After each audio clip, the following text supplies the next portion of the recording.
Kurtkani berip koymuş. Kurtka.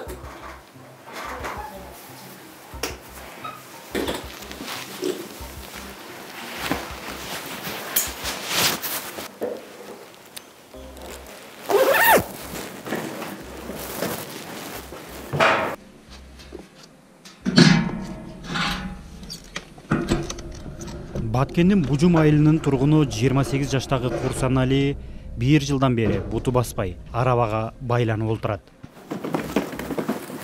Турникке кесип коюш керек эле бүгүн. Аларды даярдап, заготовканы кылып. Даярдап кое бересиң, кесип. Даярдап коюш керек. Ошо трубаны алып берсеңиз. Трубаны. Трубаны кесип. Былтыр жазда Кыргыз-Тажик чек арасындагы жаңжалда головной башкы суу бөлүштүргүч тарапка баратып, жолдон жараат алган. Ага минометтун осколкасы тийип, 12-чи омурткадан кирип, өпкөнү тили өтүп, көкүрөктөн чыгып кеткен экен. Ушу головнойдон суу чыгса биздин эл талаалар полный бизге суу ошол жактан келет. Тажиктер головнойго неме кылып атыптыр, келип атыптыр, алып атыптыр, тополоң кылып атат дегенден анан балдар кетиптир, досторум кеткен экен. Мага да айтышты. Түштөн кийин анан досум экөөбүз кеткенбиз. Ошоко барып. Жөн эле кадимкидей эле мындагы элдер чогулуп эле ызылдап келе берет деп ойлогонбуз да. Таш менен неме болуп элечи. Атыш болгонун билген эмеспиз.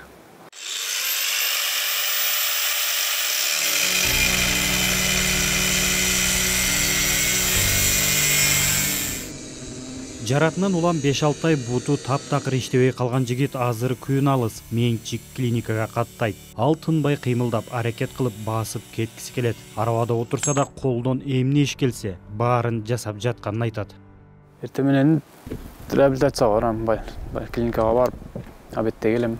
Обедтен кийин сыртка чыгып, биякта кичине мына турник жасап, эме кылып, мурдагы калыбына келейин деп, мындагы иштерди кайра улантайын деп, ушу турник темирлерди кармап, кичине чоңдорун кыла албайт экен, кичинелерин кылып атам, жетпей өзүм мындай ыңгайлуу жерлерди кылып атам. Чоңураак бир нерсе жасайын десең, уже жардамчы керек болуп калат экен, экинчи адам керек. Кичинелерди өзүм жасай берем. Мурда каалаганын кыла бересиң да, уже каалаган жагыңа бара албайсың, каалаган нерсени кыла албайсың.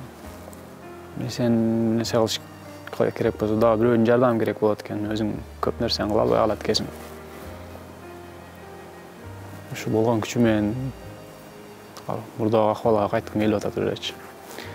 Келип дагыдай болгум келет. Каалоо күчтүү, алса болот деп ниет жакшы коюп кылып атабыз аракетти.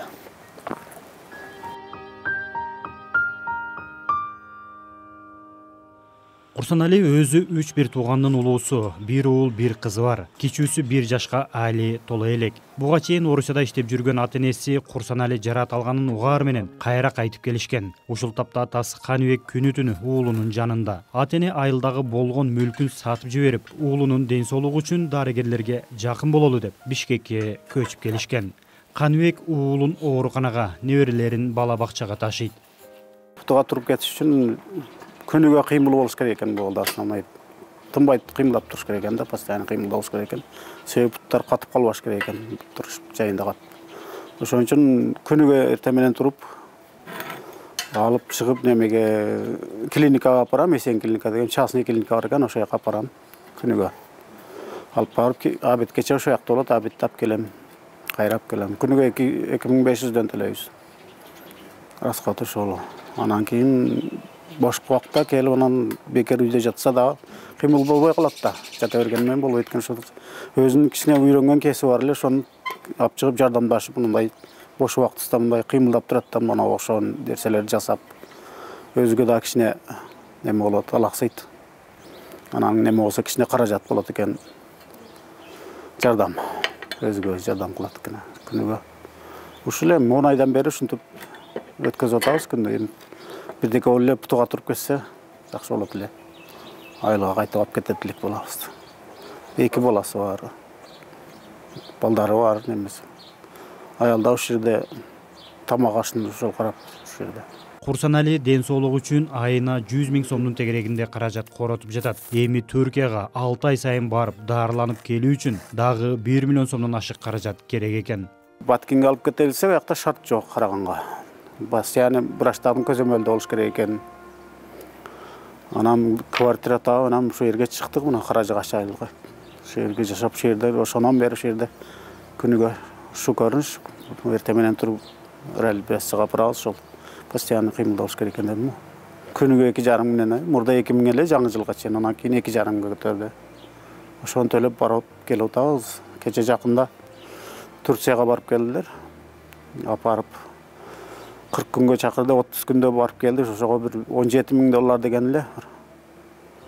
17 миң доллар менен барып, бу жерде дагы жакшы, кичине байта күчтүү специалисттер экен. Дары-дармек күнүгө баягы кататоруну биздин немеде жок экен, Кыргызстанда. Турциядан ошо заказ берип алабыз. Бир айга жете турган немеси где-то 20 миң болот экен. Акчаны башта өкмөт жардам берди, кийин элден чогулду, ошону менен Турцияга барып келди. Эми азыр пока бар нерсебизди сатып, үйдөгү мал, мүлкүбүз бар эле, ошондорду сатып иштетип атабыз. Болушунча.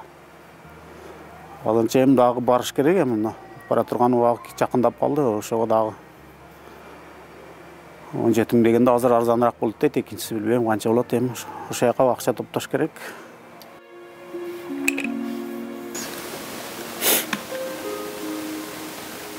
Алды үйгө киребизби?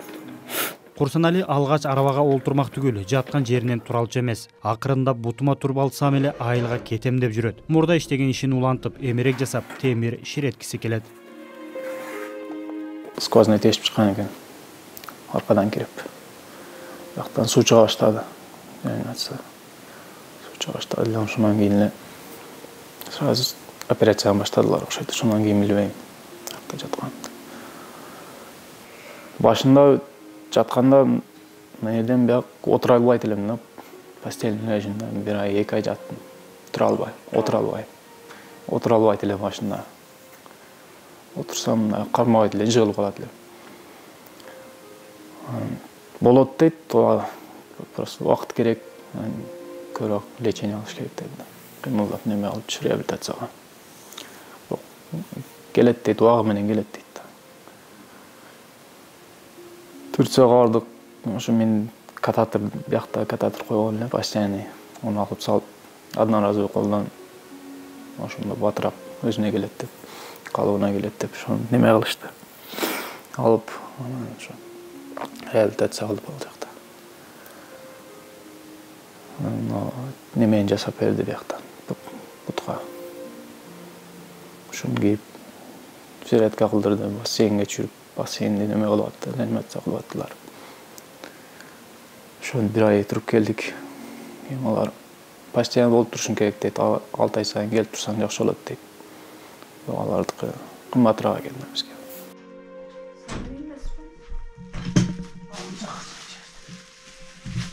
Курсанали баштапкы ооруканадагы дарылануусу, операциялары баары мамлекеттин эсебинен болгон. Кийин казынадан 100 000, элден чогулган жардамдан 400 000 сом берилген. Алдыга үмүт артып, темир ширетип, дене көнүгүүсүн жасай турган шаймандарды жасап, жаны тынбайт. Өзүн өзү кармап бутка турууга, октун изин унутууга күрөшүп жатат. Апасы Махмуда базарда иштеп, бир аз болсо да тыйын табуунун айласында. Калган чыгымды жабуу үчүн Орусияда иштеген инилери аракетте. Үй бүлөсү болсо баланын 6 саны аман, абалы жакшы болсо, айылга кетсек деп эки көзү төрт.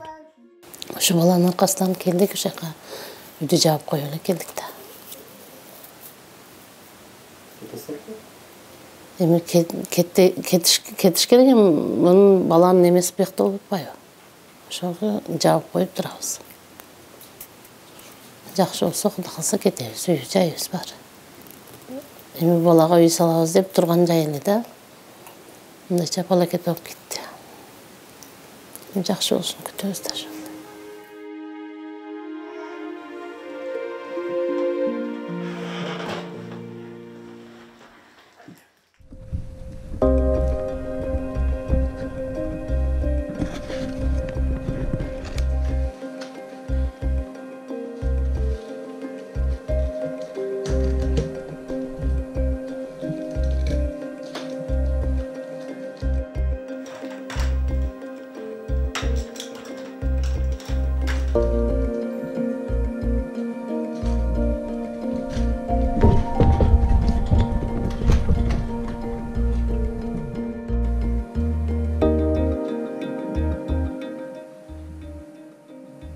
2021 жылы 29 апрель күнү Баткен району Тажикстан менен чектеш аймагында Головной башкы суу бөлүштүрүүчү жайында тутанган жаңжал 1-майга чейин уланган. Эки тарап аскердик оор техникаларын тартып, ок атылуусу 3 күнгө чейин басылган эмес. Каргашада 36 кыргызстандык курман болуп, 186 киши октон жараат алган. Тажикстан тараптан болсо 19 адам өлүп, 87 киши жараат алган. Жеңиш Айдаров, Бектур Стамколов, Азаттык.